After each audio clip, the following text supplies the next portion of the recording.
mucho, pero por ejemplo, cuando yo di el examen hace 2 años, habían algunas para escribir, otras para marcar. Puede que les venga así. No estoy seguro cómo les haya venido el año pasado. Entonces, por eso tienen que tener claro bien algunos conceptos, ¿no? Y entonces siempre me gusta empezar con esta introducción de que cualquier clase que tengan, siempre van a tener cambios cerebrales por venir, que van a ingresar por sus oídos a su cerebro y van a ir van a generar cambios en el ADN, lo cual se traduce como efectos neuroepigenéticos sobre el aprendizaje y la interacción social. Entonces, todos estos efectos no son permanentes y por eso siempre es necesario repetirlo o repasarlo de forma espaciada. Eh, Esta es una pregunta de prevalencia. Eh, a ver, pueden responderla, por favor, vamos a dar 30 segundos.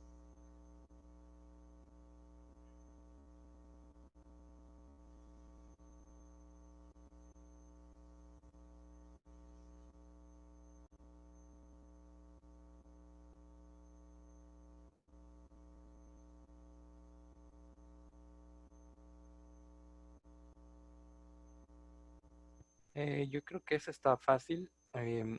Esto es, al menos en la parte de prevalencia e incidencia, es lo que más le va a venir de este tipo. Eh, entonces le dicen qué medida puedes obtener si es que tienes solamente un dato puntual, es claramente la prevalencia, ¿no? Esta otra pregunta, eh, ¿cuál sería el valor de esa prevalencia? Para calcularlo, lo único que tendrían que hacer es 20 entre 2000.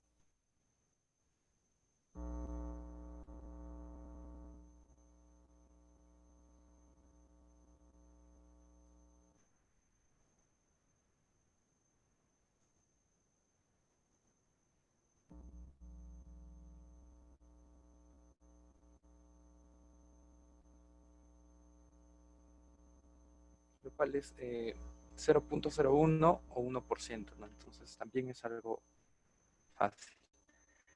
En esta otra pregunta, usted es consultado por un político quien está impresionado por la presencia del LEP en una comunidad nativa. Le pide a usted que realice un estudio para conocer la magnitud de este problema. ¿Qué diseño de investigación escogería? Esto estamos adelantándonos un poco ya a la parte de diseño de estudios, pero ¿cuál escogería?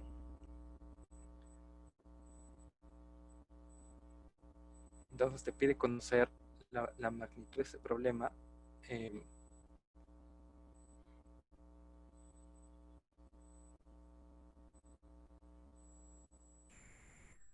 claro, y entonces lo más adecuado sería un estudio de prevalencia, ¿no? Porque un estudio de cohortes no te diría cuántas personas tienen eso, sino te diría más que todo los factores de riesgo.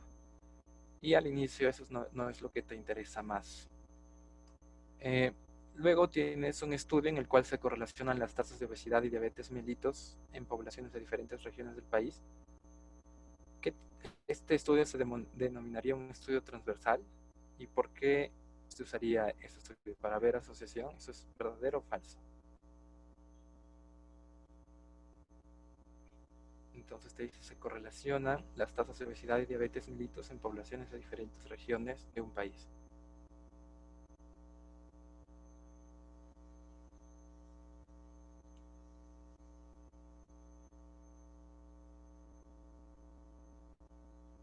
Esta pregunta es con truco, principalmente porque menciona las tasas, ¿no? Correlación y tasas.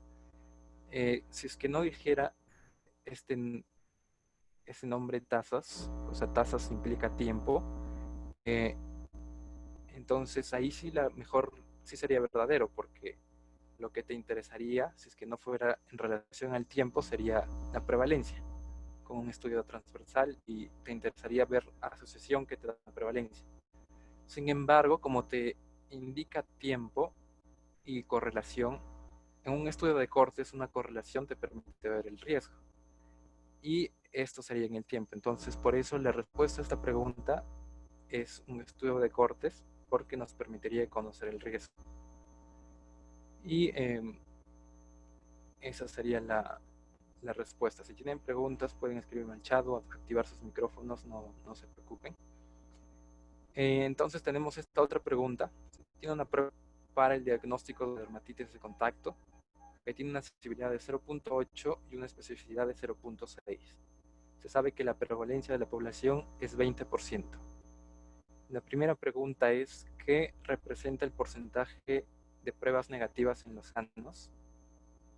O sea, ¿qué medida de las pruebas diagnósticas que vieron ayer con Gustavo sería la que representa el porcentaje de pruebas negativas en los sanos? ¿Y cuál sería ese valor? ¿Me están inscritos?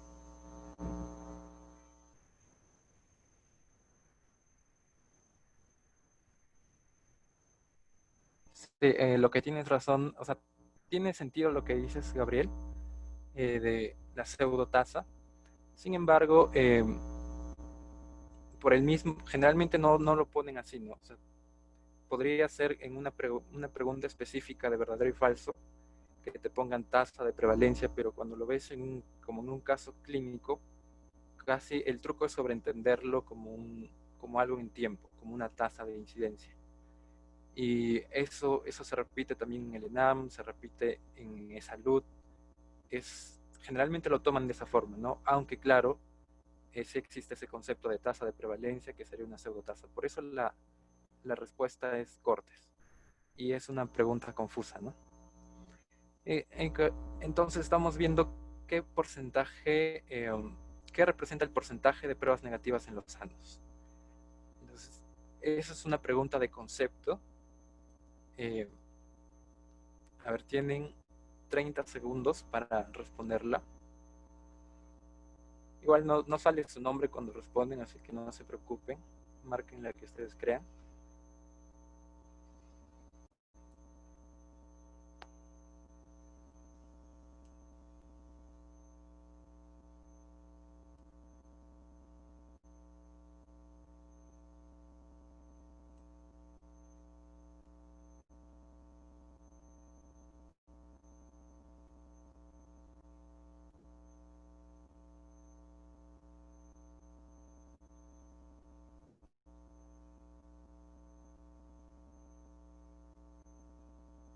5 segundos.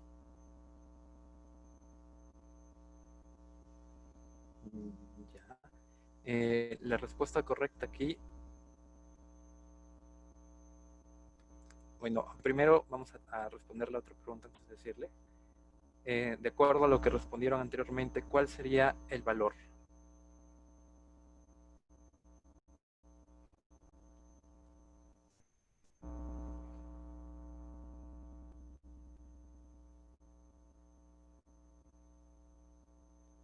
Ya estoy 20 segundos más.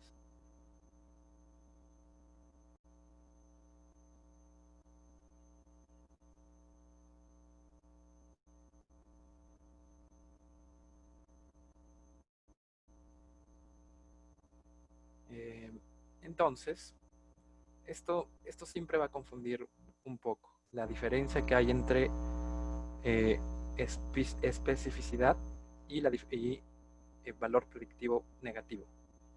Entonces, generalmente cuando te dicen el porcentaje de pruebas negativas en relación a los sanos, es especificidad y no valor predictivo negativo.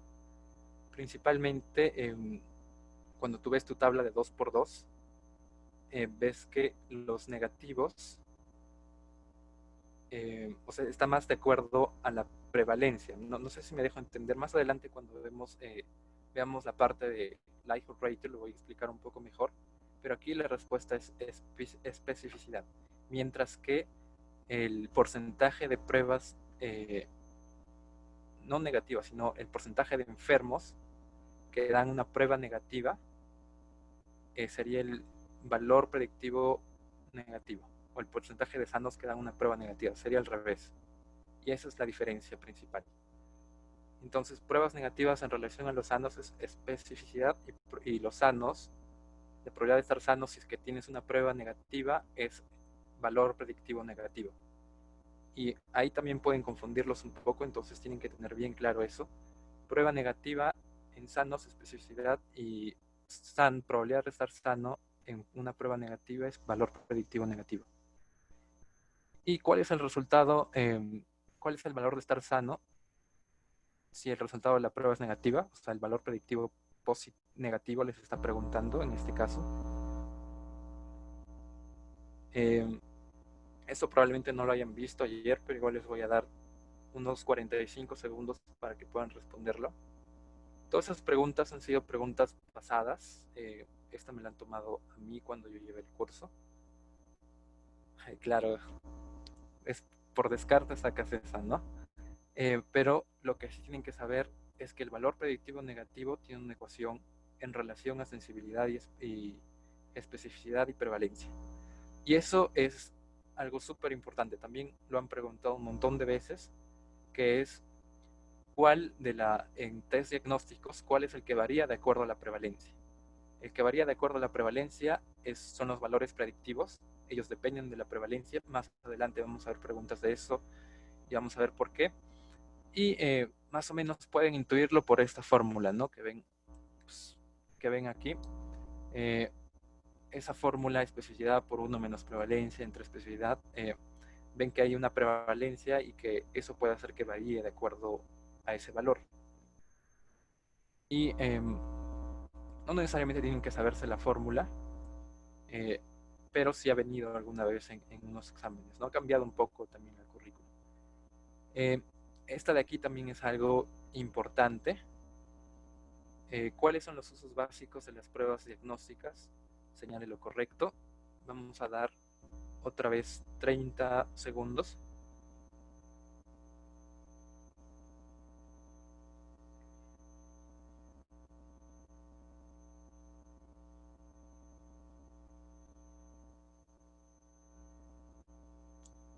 Acuérdense que dice señale lo incorrecto.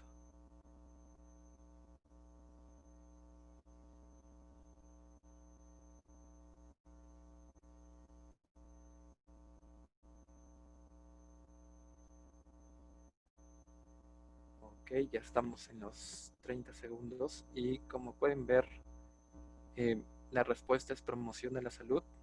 Básicamente, una prueba diagnóstica no te puede ayudar a hacer prevención primaria o secundaria, se lo vieron en epidemiología, la primera epidemiología que tuvieron. Y si no, todas las demás las puedes hacer con un test diagnóstico.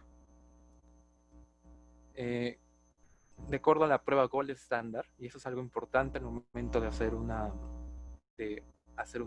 estudio diagnóstico, que es algo que también vamos a ver en esta clase, señale lo correcto.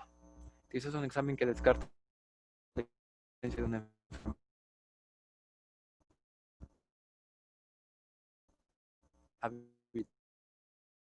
habitualmente es una prueba difícil o costosa que no se hace de rutina adecuada, solo B y C, todo para no demorarnos más y ya empezar con la parte propiamente dicha de esto.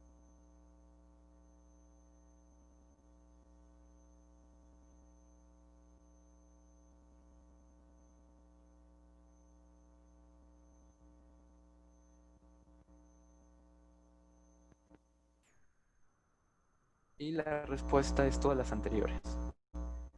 Entonces, el gol estándar es la que te va a decir con la mejor sensibilidad, especificidad, valor predictivo positivo o negativo que es una enfermedad o que estás enfermo. Entonces la primera sí es, ¿no? Habitualmente es una biopsia, prueba difícil o costosa que no se hace de rutina.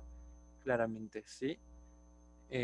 Si no se selecciona adecuadamente, la evaluación de una prueba diagnóstica será inadecuada. Entonces esto es importante, porque cuando tú haces tu estudio tu estudio de pruebas diagnósticas y tú quieres ver una prueba nueva versus casos, versus no casos, para tú seleccionar los casos tienes que haberlo seleccionado con un gol estándar, ¿no? Entonces como que siempre al inicio los primeros investigadores dieron un salto de fe al elegir un gol estándar basándose en la fisiopatología. Por eso lo más importante era biopsia, la patología, ver la parte celular, y así elegían a los casos y discriminaban a los no casos, ¿no? Y así es como, por eso es que seleccionar bien el gol estándar es importante para luego las siguientes pruebas diagnósticas que se pueden hacer. Entonces, los temas que vamos a ver hoy van a ser básicamente todos estos. Estos dos de aquí están muy relacionados con estos. Entonces, se van a dar cuenta que les voy a contar una historia con la cual van a entender todo esto de aquí, todo este tema. Y al final vamos a hacer un banqueo. Probablemente no nos va a alcanzar el tiempo para hacer todas las preguntas, porque he puesto varias. Así que no se preocupen, el día de mañana vamos a revisar las que no hayamos terminado. Entonces, simplificando, lo que tenemos es esto y vamos a empezar con las razones de verosimilitud. En su clase, el profesor, el doctor les pone esta definición: el likelihood ratio o razón de verosimilitud es la probabilidad de que un resultado de un test dado pueda ser esperado en un paciente con el desorden evaluado comparado a la probabilidad de que el mismo resultado pueda ocurrir en un paciente. Ya, yo cuando lo leí me quedé como en la imagen, o sea, ¿qué quiere decir esto? Y lo hace ver bastante complicado, pero en realidad es algo mucho más simple y se entiende mejor con un ejemplo. Y antes de que sigamos, recuerden que las razones de verosimilitud es lo mismo que el likelihood ratio en inglés o coeficiente de probabilidad. Y para entender estas razones de verosimilitud, vamos a contar la historia de este señor, que vamos a inventarnos de que es un exterminador de monstruos y otras porquerías. Entonces, Richard Swing, nuestro exterminador de monstruos y otras porquerías, lo van a llamar al Minsa porque ha habido un atentado por unos monstruos de este tipo en uno de los almacenes. Y el guardia te informa de que solamente habían 3 monstruos. Entonces tú de antemano sabes que solo hay 3.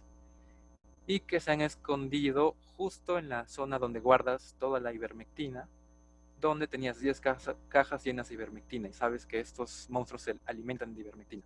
Entonces, tú ves tu panorama, tienes este cuadro donde hay 10 cajas y hay 3 monstruos. Tú sabes de antemano eso. Y Richard Swing, nuestro superhéroe, recuerda que cuando estudió con los cazafantasmas, aprendió algunas cosas sobre estos tipos de monstruos. Y una es que cuando entran a una caja van a dejar este signo, un huequito, una caja con un hueco. Entonces es muy probable que aquellas cajas que tengan un hueco sean donde estén los monstruos. Sin embargo, al revisar las cajas, solamente encuentra esas cajas con hueco, pero los monstruos están ahí. Claro, no sabe, Richard Swing no sabe dónde están cada uno de ellos, pero él se pone a razonar antes de seguir y recuerda que también con los cazafantasmas, que algunos monstruos son tan poderosos que podían entrar sin dejar ningún tipo de hueco. Entonces, como Richard Swing no quiere trabajar mucho, quiere calcular cuál es la probabilidad de que una caja con un hueco tenga un monstruo. Quiere saber cuánto ayuda que ese signo de la caja con un hueco indique que hay un monstruo. Entonces, nosotros que estamos viendo todo el panorama, tenemos 2 monstruos en una caja con hueco y hay un monstruo que está en una caja totalmente normal. Y a partir de eso, vamos a hacer nuestra tabla de 2×2. Entonces, vamos a tener que hay 3 monstruos, que ya sabemos de antemano que hay 3 monstruos. Y les voy adelantando que cuando uno hace un estudio diagnóstico, esto indica, o un estudio de prevalencia, eso es lo que te va a dar cuántos monstruos hay, cuántas enfermedades hay. Y eso te ayuda mucho en el consultorio porque te va a dar lo que aquí se conoce como la probabilidad pre-prueba. Y entonces vamos a tener que hay 3 monstruos, que tú sabes de antemano, ¿no? Luego vas a saber que las cajas que no tienen monstruos son 7. Y además que hay 3 cajas con hueco y que hay 7 cajas normales. Entonces tú sabes que hay 2 monstruos en las cajas con huecos. Después vamos a imaginarnos que ya sabes, hay un monstruo en una caja normal y los demás están vacías, ¿no? Y hay una caja con hueco que está vacía. Entonces, aquí vamos a hacer un stop. Vamos con esta tabla de 2x2. Vamos a aplicar lo que ya hemos aprendido en la clase de ayer, que fue test diagnósticos. Y entonces les voy a pedir que calculen la sensibilidad. ¿Cuál creen que sería la sensibilidad? Ahí pueden ir respondiendo. Eso es importantísimo porque les van a venir ese tipo de preguntas. No tan fácil, claro, pero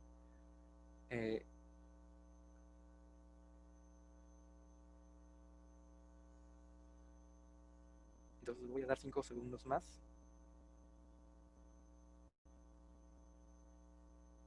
Y vamos a continuar.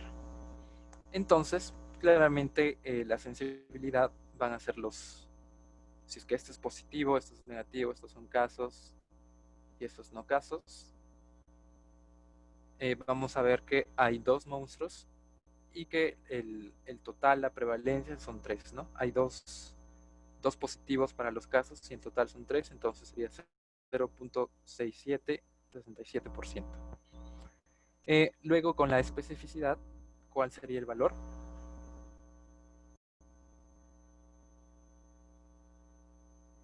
Vamos a dar 10 segundos más.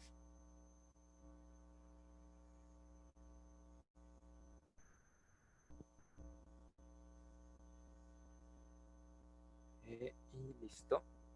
Entonces fácil, ¿no? Coges los dos de aquí, los que son verdaderamente negativos, así se llaman, estos serían los verdaderamente positivos. Estos de aquí son los falsos negativos y los falsos positivos, ¿no? Vemos que la especificidad sería 6 entre 7.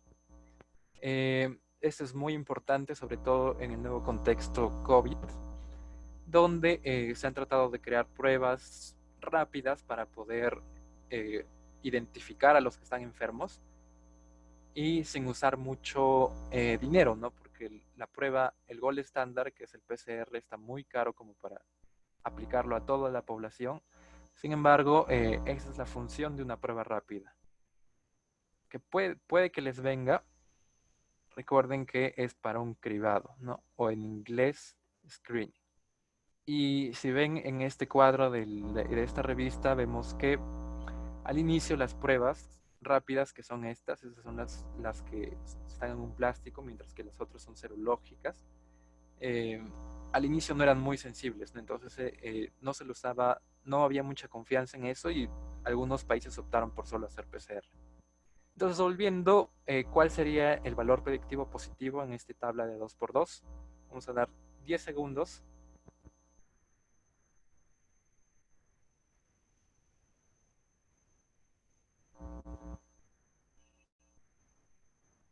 Eh, 2/3 estaba fácil. Igual el valor predictivo negativo, ¿cuál sería?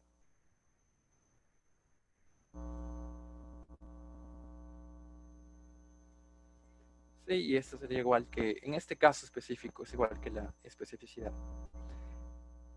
Entonces, esta pregunta la he sacado de uno de los exámenes que vino cuando yo llevé el curso.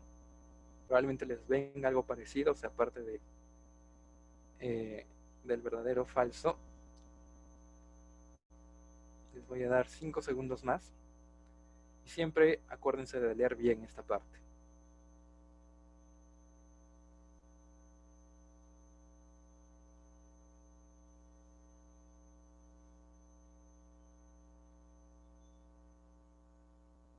Entonces ya vamos a ver la respuesta. Al final queda 60% para falso, 40% para verdadero. Y aquí está toda esta parte confusa, que son las fórmulas para hallar el valor predictivo positivo y negativo acorde a la sensibilidad, especificidad y prevalencia. Y eso es lo importante, ¿no? Entonces vamos a imaginar que la prevalencia va a ser lo máximo que puede ser 100%. Entonces en esta ecuación sería 1. Entonces 1 menos prevalencia sería 0. 0 por todo esto sería 0. 0 más esto quedaría igual y el valor predictivo positivo es 1. Mientras que si la prevalencia aumenta, el valor predictivo positivo es igual a 1 y si disminuye es igual a 0. Ahora, acuérdense que el valor predictivo positivo es una proporción. Entonces va a variar entre 0 y 1, siendo 1 el máximo y 0 el mínimo. Entonces, si consideramos que 0 es el mínimo, aquí el valor predictivo negativo bajó y aquí el valor predictivo negativo subió. Entonces, la relación es directa y eso es importante que lo sepan, ¿no? La prevalencia tiene una relación directamente proporcional al valor predictivo. Específicamente se aumenta con el positivo y se disminuye la prevalencia con el negativo. Y aquí, como les dije, es una proporción que varía entre 0 y 1. Entonces, este gráfico, esta imagen es el truco para todas las preguntas de sensibilidad y especificidad.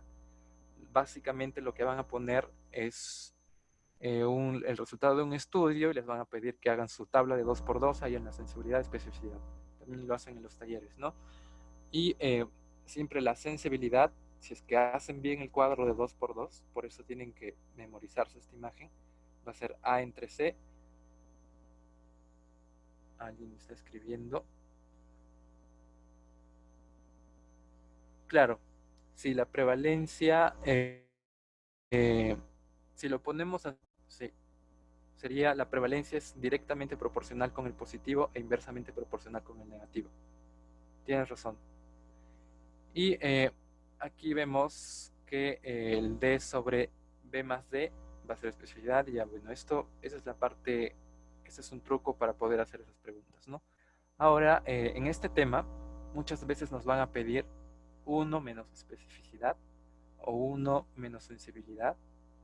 Y si tú tienes el cuadro de 2x2, miren, si es que la especificidad es D sobre B más D, el 1 menos especificidad va a ser B sobre B más D. Entonces eso les va a ahorrar un montón de tiempo cuando les pidan hacer estos ejercicios de likelihood ratio. Entonces, volviendo a nuestra historia, teníamos que habían 3 monstruos, 10 cajas, 3 con hueco, pero como hay 3 monstruos, nuestro superhéroe Richard Swing se pregunta cuál es la probabilidad de que haya un monstruo en cada caja. Como hay 3 entre 10, sería 30%, ¿no? Y cada caja tiene una probabilidad de 30%. Y a eso es lo que me refería, es la probabilidad preprueba, ¿no? Y cuando uno tiene, por ejemplo, en el ambiente clínico, es la prevalencia. Casi siempre, por ejemplo, tú quieres medir el likelihood ratio de un signo clínico y para hallarlo tu probabilidad prueba es la prevalencia de esa enfermedad en el lugar donde lo estás haciendo, ¿no? Luego queremos saber cuánta más probabilidad tiene una caja de tener un monstruo y cuánto menos probabilidad tiene una caja normal de tener un monstruo. Y eso es justamente lo que te va a responder el likelihood ratio. Entonces vamos a continuar. Tenemos nuestra tabla de 2x2 y aquí vamos a hallar el likelihood ratio positivo, sería sensibilidad sobre 1 menos especificidad. Y como les conté, sensibilidad sería 2 entre 3 entre 1 entre 7. Aquí yo ya lo he hecho y resulta que el likelihood ratio va a ser 4.71. Ahora con el negativo es al revés, 1 menos sensibilidad sobre especificidad. Y aquí desarrollando la ecuación tenemos este valor. Para que se acuerden, acuérdense que el likelihood ratio es positivo, o sea, el likelihood ratio positivo ve enfermos. ¿Y cuál ve enfermos de sensibilidad, especificidad? La sensibilidad, ¿no? Si se acuerdan de la mnemotecnia de Pro, S es a E y E es a S, ¿no? Sensibilidad es enfermos y especificidad es a sanos. Entonces, el likelihood ratio positivo que ve enfermos,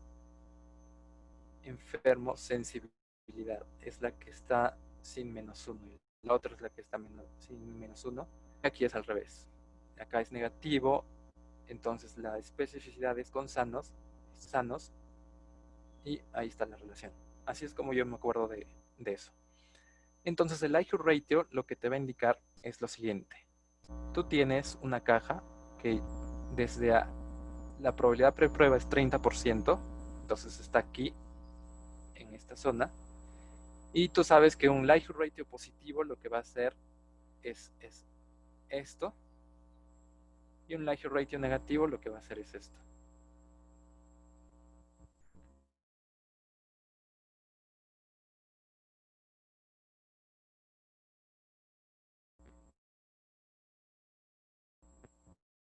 Entonces,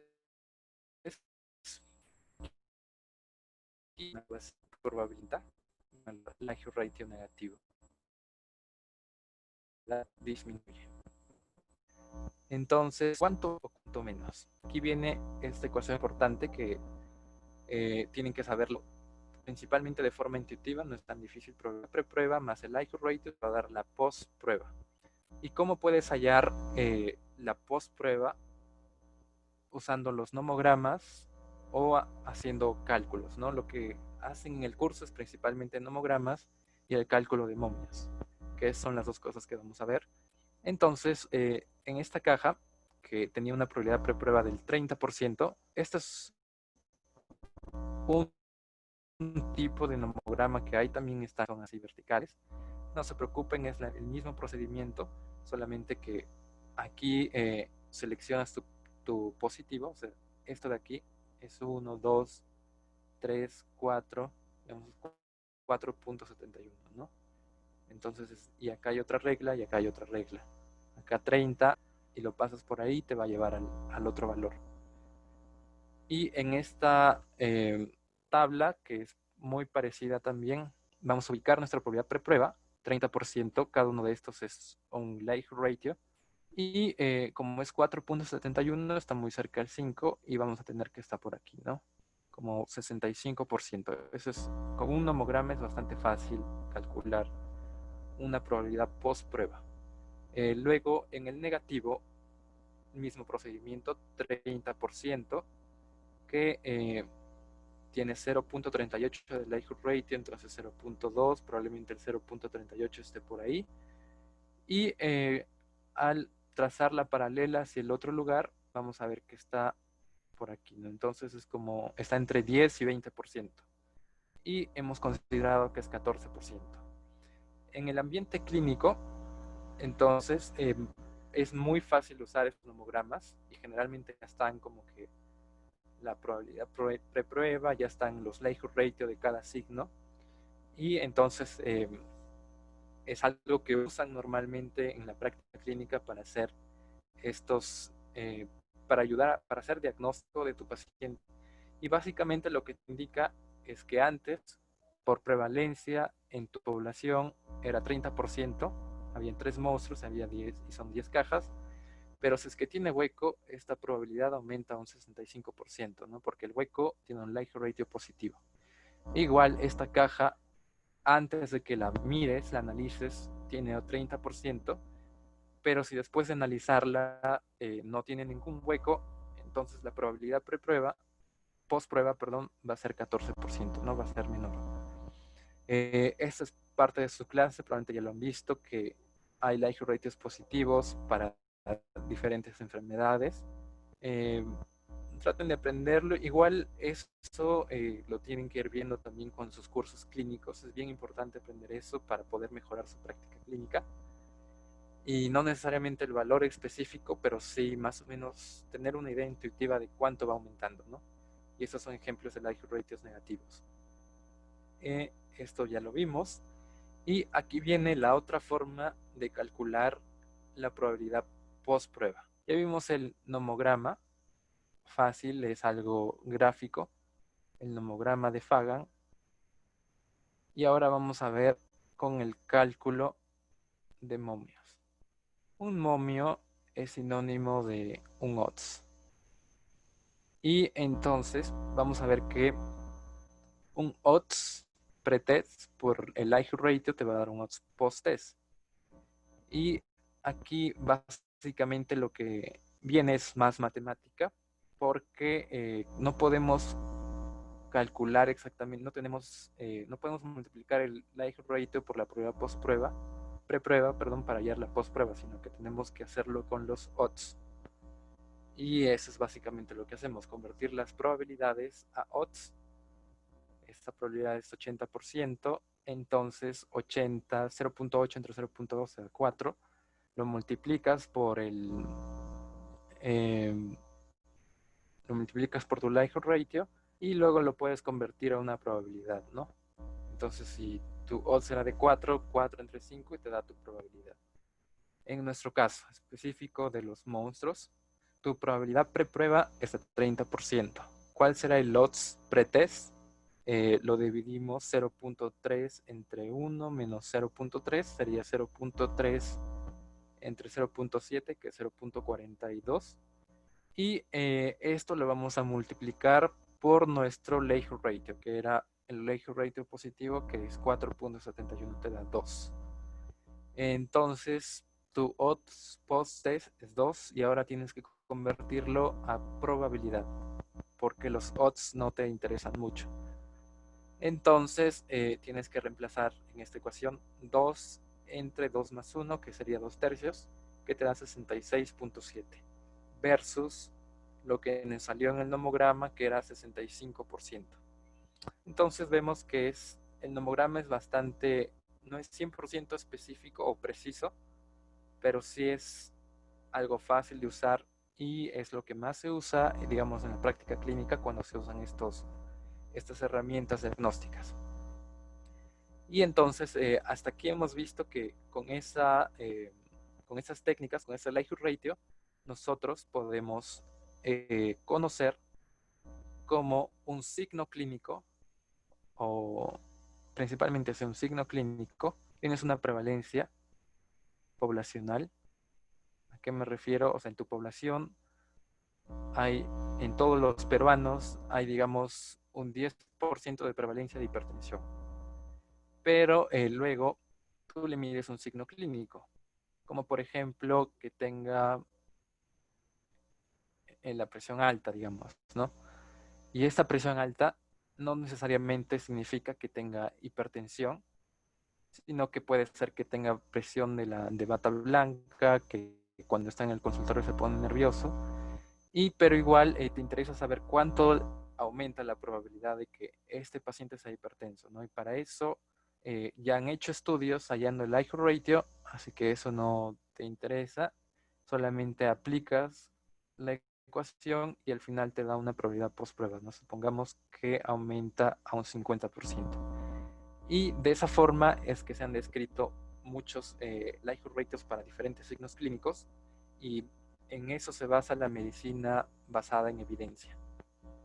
Ahora, las pruebas múltiples o pruebas combinadas, ¿no? Volviendo a nuestra historia, vemos que Richard Swing ya sabe cuánto de probabilidad post prueba tiene si es que la caja de tener un monstruo tiene la caja, que era 65%.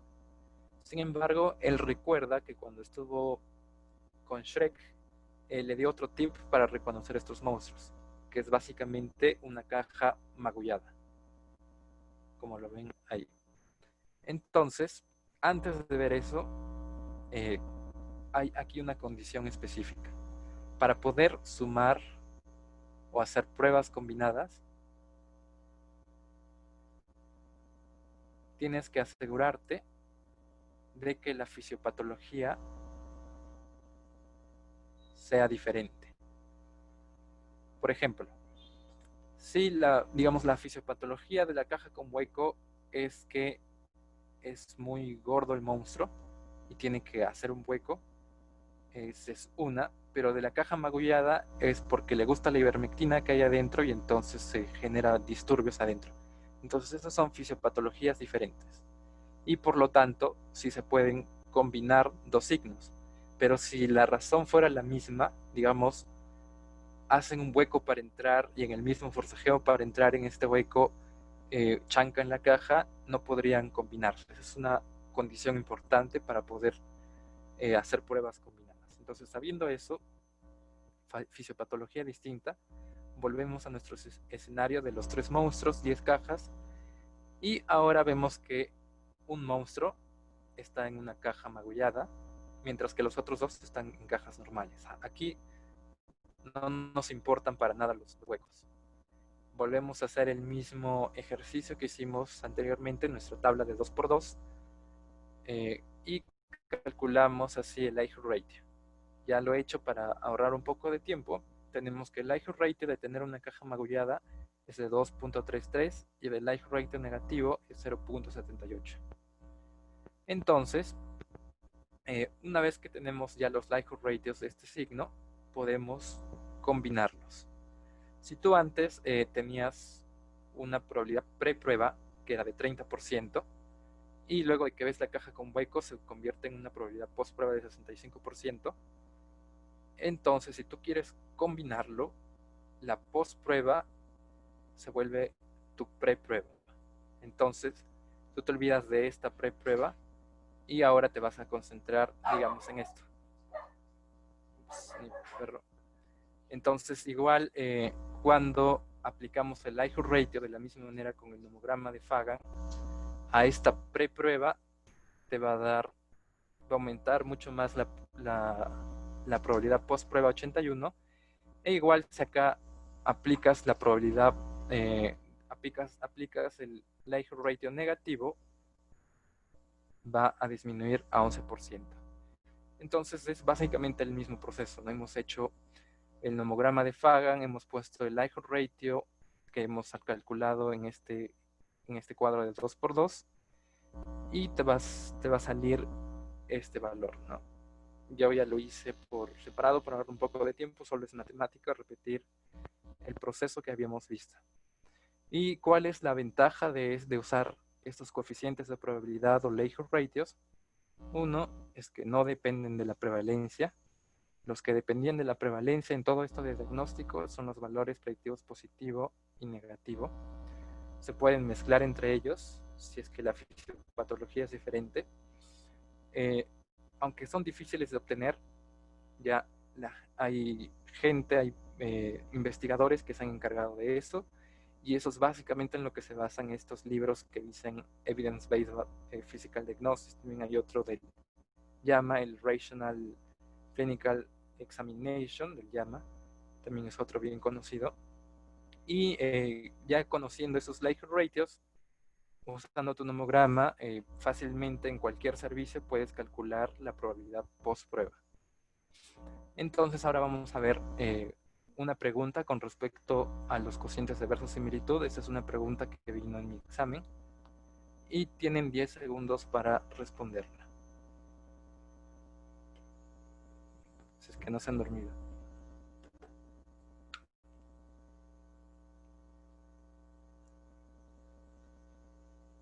Con respecto a los cocientes de verosimilitud, es incorrecto que... Entonces este está fácil, le acabo de decir hace unos minutos. Claramente no es afectado por la prevalencia, ¿no? Entonces, este de aquí es otra pregunta que vino en mi examen, y te dan un cuadro de 2x2 de tipo, en el que quieren ver el likelihood ratio de un signo clínico, o mejor dicho, de un síndrome. Si es que tú detectas un síndrome coronario agudo, ¿cuál es la probabilidad de que sea un infarto de miocardio realmente? Y aquí su gol estándar ha sido una autopsia, es decir, han abierto el cuerpo, han visto las arterias y se encontraba una placa, este ha sido un infarto. Entonces, estos son los casos, no casos. Estos son el positivo y ese es el negativo. ¿Cuál es la prevalencia de infarto de miocardio diagnosticado por autopsia? Esa es la pregunta que estamos aquí. Si quieren, les doy 10 segundos para que vean esta tabla y puedan calcular la prevalencia. Acuérdense que prevalencia son los que desarrollaron la enfermedad entre el total de la población. Entonces, ya sabiendo eso, Creo que lo pueden contestar.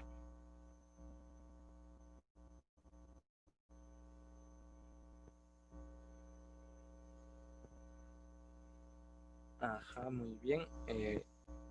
Entonces es 10% porque es el total de casos entre el total de la población, ¿no? Fácil. ¿Cuál es la sensibilidad al diagnóstico clínico?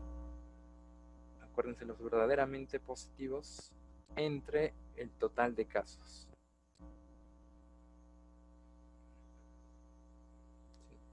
Muy bien. Eso también estaba fácil. ¿Cuál es la especificidad del diagnóstico clínico? También deberían poder hacerlo en 10 segundos.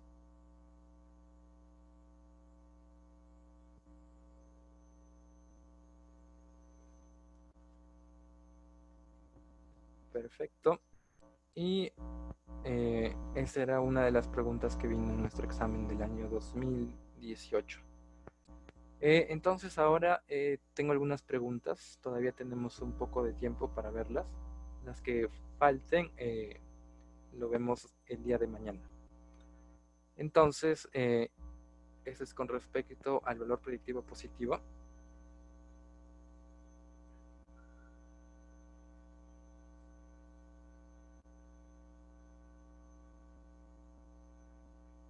Perfecto. Eso estaba fácil. Esta de aquí, que es para evaluar, te piden crear el cuadro de 2x2 y calcular la sensibilidad, especificidad, valor predictivo positivo y negativo. Eso también no debería ser mucho problema para ustedes. Si quieren, les ayudo a hacer la tabla de 2x2. Entonces tienes que se tomaron 400 pacientes con diagnóstico confirmado de brucelosis. Entonces la enfermedad está presente en 400 pacientes. 200 no tienen brucelosis. De esos 400 pacientes con brucelosis, 360 son positivos. 40 negativos a la nueva prueba. Y de los 200, perdón, ahí no es. Y de los 200 que no tienen brucelosis, 40 resultaron positivos y lo demás negativo, ¿no? Y acá igual es 400, 200 y tu total es 600. Entonces la sensibilidad sería igual a 360 entre 400. La especificidad sería igual a 160 entre 200. El valor predictivo positivo sería igual a 360. Acuérdense que ahí es horizontal, pero en este caso sale igual. Eh, Negativos, valor predictivo negativo sería 160 entre 200. Entonces el valor predictivo positivo es,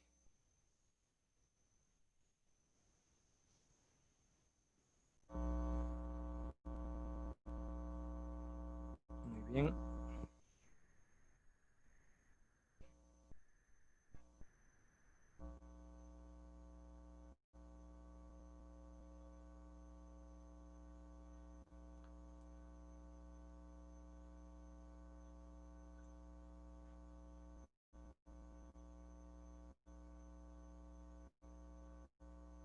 bien, bien.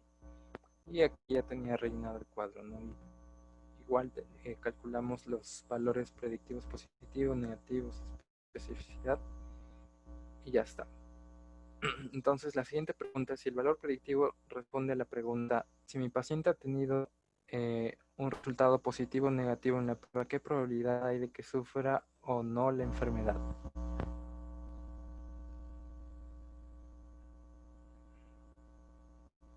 Muy bien. Este es verdadero. Luego aquí igual tienen que llenar su tabla de 2x2 usando, aquí ya lo he hecho, solamente, por ejemplo, se tomó a 200 pacientes con diagnóstico confirmado de tuberculosis. Entonces el 200 es la cantidad de enfermos, luego 400 es la cantidad de sanos, y de los 200 pacientes, 180 resultaron positivos, 20 negativos a la prueba y de los 400, 20 resultaron positivos y 380 negativos. Te piden calcular el valor predictivo negativo, que sería 380 entre 400 y ya está. No siempre como que van a ser iguales la especificidad, sensibilidad, sino que en estos casos digo la especificidad con el valor predictivo negativo y el sensibilidad con el valor predictivo positivo. Pero en algunos casos sí, como en varios de los que hemos visto anteriormente, ¿no? La siguiente pregunta es, en ocasiones al valor predictivo también se le llama probabilidad a priori, es decir, la probabilidad de tener la enfermedad antes de conocerse el resultado de la prueba. Señale verdadero y falso.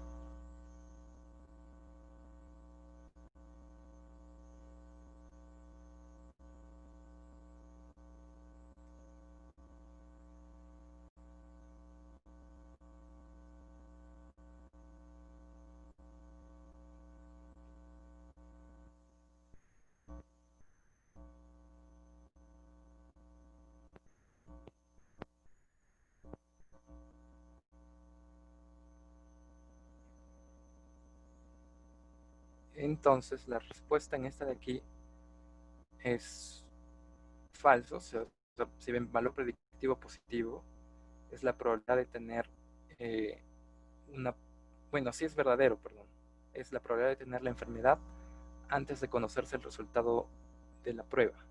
O sea, ¿se acuerdan de la especificidad? Que era la probabilidad de estar sano si es que el resultado de la prueba es negativa. Y al revés es el valor predictivo negativo, que es la probabilidad de estar sano después de haber tenido una prueba negativa. Y la especificidad es el tener una prueba negativa si es que estoy sano. Entonces igual es aquí. Y ya siendo las 7, tengo otra reunión. No se preocupen, hemos recogido varias preguntas con otros chicos de otras promociones, también de su promoción. Y el día de mañana vamos a continuar la parte de estudios diagnósticos. Es bastante más corta. Y luego vamos a ver más